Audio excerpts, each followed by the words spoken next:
This next lesson is going to be based on Chuck Close. I've included his biography and some of his artwork. This is an artist that is one of the best paid artists ever. He's very successful and he shamelessly uses grid. So let's talk about the shame that comes with using grid. Let's say you're an artist and you're like, I don't need any grid. Well, let me tell you a little story. When I was in high school, someone paid me to draw a picture of Britney Spears. I remember it like it was yesterday. I went home and I did all that I could to try to get a picture of Britney Spears that I drew. I did an all right job. It was, the head was tilted the right way.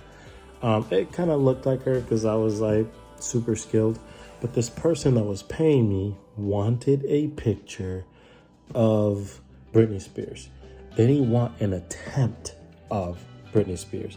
They wanted a picture of Britney Spears. One of my friends introduced me to grid. So when you make a grid, everything that is on one page is transferred identically to the other page. So there is no shame in using grid. It is something that I still use. It's something that Michelangelo used, something that Raphael used, something that Chuck Close, check out his biography in the lesson, used. It's just a technique that will take all the guessing work out of drawing exact portraiture. When you go into when you start studying the face, there are different spaces that make people look like themselves. So like how spread apart your eyes are, the space between your nose and your lip, the space between your lip and your chin, all of those things. These are all problems that the grid will solve. So your final project would be a close-up picture of yourself, right? So you're going to take a picture of like your eye and your nose, or your nose and your mouth, or your nose and your ear, or like your hands and your face. You're gonna take a close-up, very close. Get it, Chuck Close. This is gonna be a close-up of just little things that you can do. So you're only gonna draw one thing on a full page, right?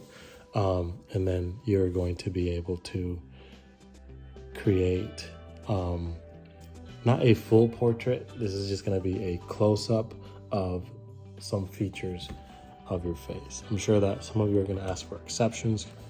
Can I do my dog? Can I do can I paint a picture of this significant other, all of that. You'll have time to do tribute portraits. For this lesson, I want you to look at yourself. I want you to spend time looking at yourself because you are your best model. So the purpose of this assignment is for you to have an up-close picture of yourself that you do with grids.